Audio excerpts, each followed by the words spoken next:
Artists, today we're going to do a how to roll game that I actually got from the internet. This is not my game. I bought it from TPT. It's the simple art class, but it's a great game. There's a front and back to this. You can decide.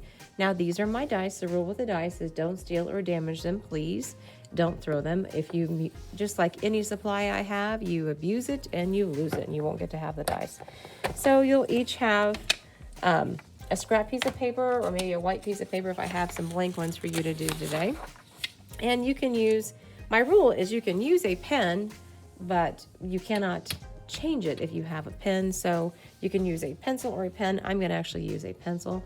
And I want you to think of today when you're doing this to be creative. Britto style was, we've already studied him for the Artist of the Month. He used vibrant colors and he had all kinds of shapes and patterns. And I want to show you right here on this.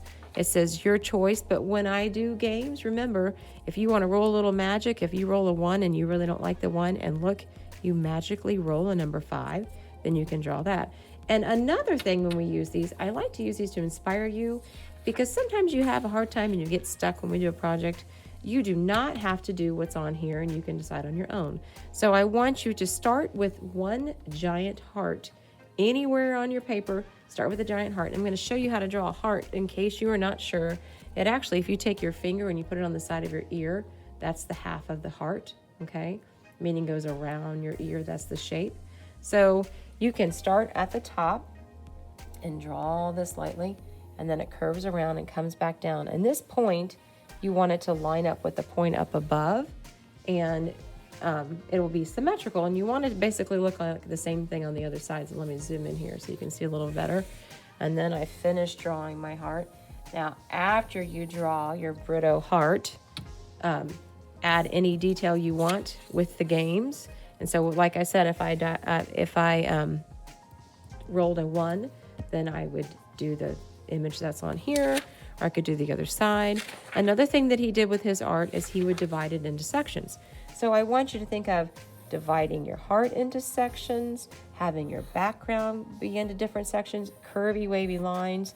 Your projects are going to be different, but I'm having 3rd, 4th, and 5th do, starting out with the how to roll game.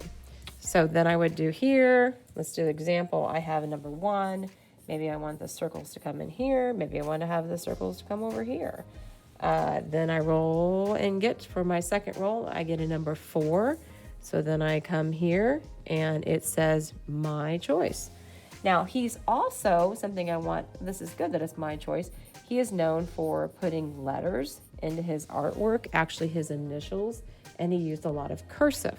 So maybe that would be something you would use for your choice. Maybe when I get to the 3rd one, I want to go on this side and I go over here to number 5.